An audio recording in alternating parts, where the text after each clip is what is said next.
इसे इस तरह से देखिए, किसी कंपनी के अपने प्रॉफिट को यूज़ करने के 2 तरीके हैं। पहला तो ये कि वो अपने करंट इन्वेस्टर को खुश रख सकती हैं और दूसरा कंपनी खुद को और प्रॉफिटेबल बनाने के लिए अपना प्रॉफिट यूज़ कर सकती है।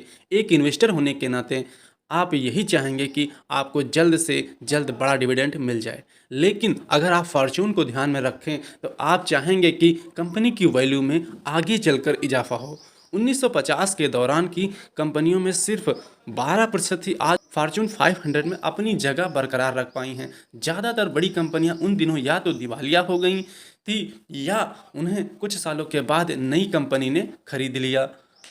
अपनी जगह बनाने के लिए कंपनियों ने बहुत मेहनत की लेकिन सफल नहीं रहीं। जिनमें से सफल कंपनियां हैं Pfizer, General Motors, Coca Cola, Hershey, Whirlpool. Business के अलग अलग फील्ड से आने के बावजूद इन सब ने एक जैसी स्ट्रेटजी अपनाई और वो है अपनी अर्निंग को अपने ऑपरेशन में री इन्वेस्ट करना, एक बड़ा कैपिटल वैल्यू बिल्ड करना। ये कंपनी अपने बिजनेस ऑपरेशन को चलाने के लिए बाहरी फंड पर डिपेंड नहीं थी, यानी वो खुद से प्रॉफिटेबल थी। अपने प्रॉफिट को री इन्वेस्ट करने से उनका पैसा साल दर साल कंपाउंड होता रहा और ज़्यादा कैपिटल का मतलब था इंट्रिंसिक वैल्यू में इजाफा।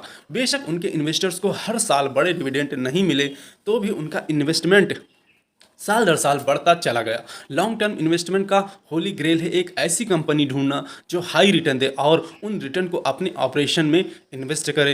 ये कंपनी और उनके इन्वेस्टर्स के ब्राइट फ्यूचर की तरफ इशारा करता। अगर आपको लगे कि कोई कंपनी ऐसी है तो उसे आप तुरंत ही ले लें। अब जब आप जान चुके हैं कि उन कंपनी को कैसे चुना जाए जिसमें आपको इन्वेस्ट करना है, तो अब टाइम आ गया है कि हम ये सीखें कि अपने इन्वेस्टमेंट को कैसे मैनेज करें। इन्वेस्टमेंट का मतलब सिर्फ बेस्ट कंपनी सिलेक्शन करके उनमें इन्वेस्ट करना नहीं है, बल्कि ये सीखना भी है कि कितना इन्वेस्ट किया जाए और कितने स्टॉक खरीदे जाएं। पोर्टफोलियो मैनेजमेंट और इंडिविजुअल पोजीशन साइन एक इंटेलिजेंट इन्वेस्टर होने के अहम हिस्से हैं। सोच समझकर अपना पोर्टफोलियो मैनेज करना होगा। आपको ये पता होना चाहिए कि आपको हर कंपनी के टोटल कितने स्टॉक खरीदने हैं। एक स्टॉक पोर्टफोलियो को आप एक फ्रूट बास्केट में कंपेयर कर सकते हैं। आपका पोर्टफोलियो एक बास्केट है और जो स्टॉक आपने खरीदे हैं वो फ्रूट्स हैं। आपके पोर्टफोलियो में आपकी पसंद के कई अलग अलग स्टॉक हो सकते हैं। आपका गोल है एक पोर्टफोलियो रखना जिसमें अपनी सारी इन्वेस्टमेंट डाइवर्सिफाई हो जाए। क्षमा चाहते हैं, फिर से एक बार बोलते हैं इसको। एक स्टॉक पोर्टफोलियो को एक फ्रूट बास्केट से कंपेयर कर सकते हैं। आपका पोर्टफोलियो एक बास्केट है और जो स्टॉक आपने खरीदा है वो फ्रूट्स हैं। आपके पोर्टफोलियो में आपकी पसंद के कई अलग अलग स्टॉक हो सकते हैं।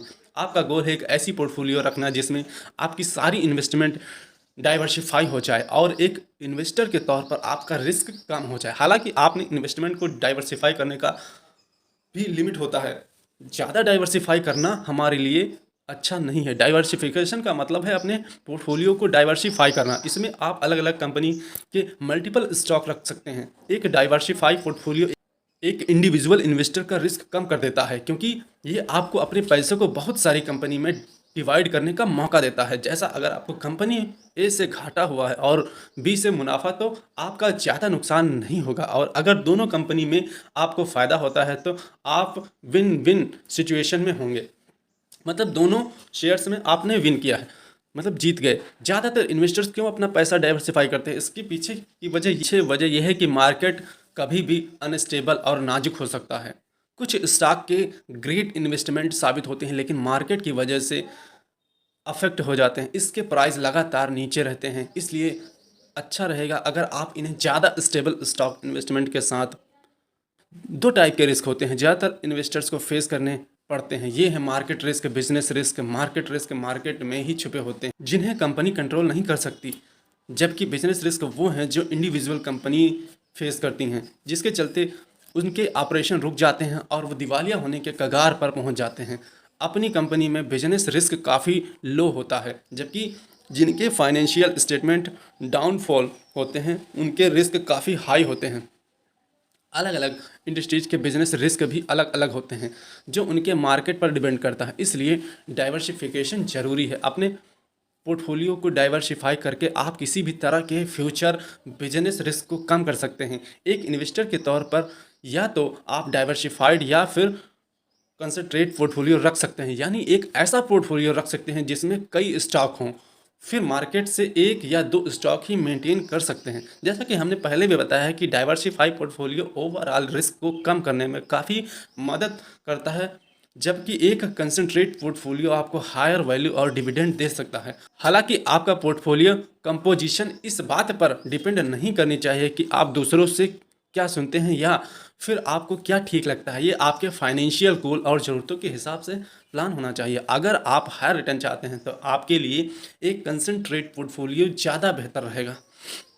लेकिन अगर आप सेफ इन्वेस्टमेंट चाहते हैं तो एक डाइवर्सिफाई पोर्टफोलियो आपकी ज़रूरत के हिसाब से फिट बैठेगा।